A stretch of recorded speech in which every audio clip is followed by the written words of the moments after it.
It's just that I think the public needs to be informed. We need to be told the benefits versus the risk. We need to know what we're facing. Well, the darker side of the polio vaccine, and what nobody knows, is that Jonas Salk has pointed out that in the last 10 years in this country, 2/3 of all the cases of polio have been vaccine-induced. How many cases is that, Bob? How many cases, Bob? Would you not interrupt me for a second? I know that doctors are used to interrupting patients, but not another doctor. Especially another doctor. I think, but let's get. He does make a point that we should also say Sabin is live and live vaccine, and Salk is inactive. Is inactive, as we say in the laboratory. All right. How many was it? They ask.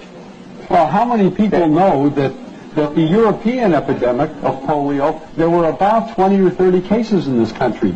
Now, of course, the American doctors will argue that the reason why polio disappeared in this country was because of the vaccine. But then why did it disappear in Europe in the 1940s and the 1950s without mass vaccination? Why doesn't it occur in the third world where only 10% of the people have ever been immunized against polio or anything else? So, in other words, we may be fighting a tiger that died.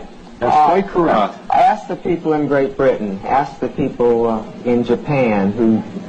back here. Gentlemen, if you please. I've got probably the smartest audience we've ever had. I have a question. How long a delayed action, if any, would you connect this with, like MS?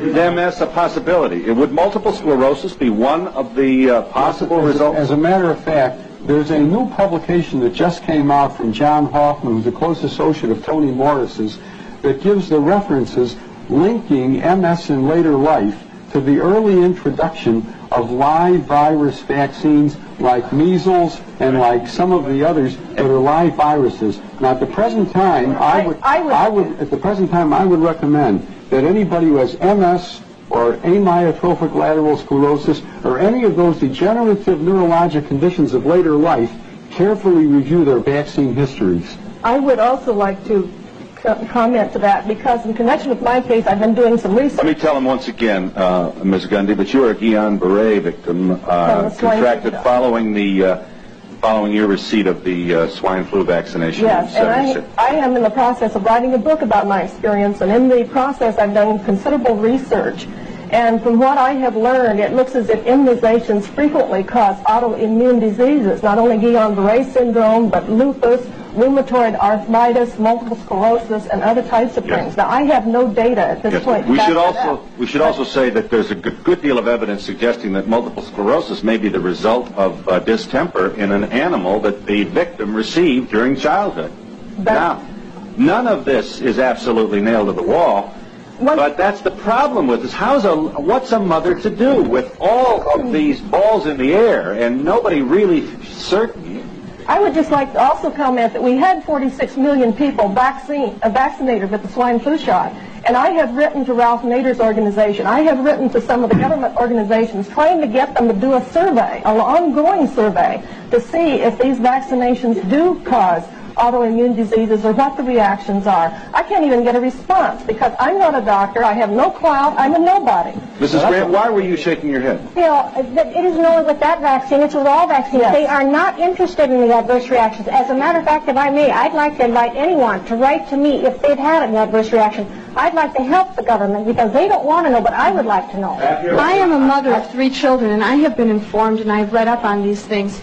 And I chose not to vaccinate my children, but when they get to school, why is it that I have to fight for my rights as a mother and the choice I've made? Let me just quickly, we're long, but that's a very important question. Here are the states in which you either have the totally free decision about whether or not to vaccinate, or we're calling them loophole states, states where they're not going to send your child to solitary if you don't have his card, you know? All right, California.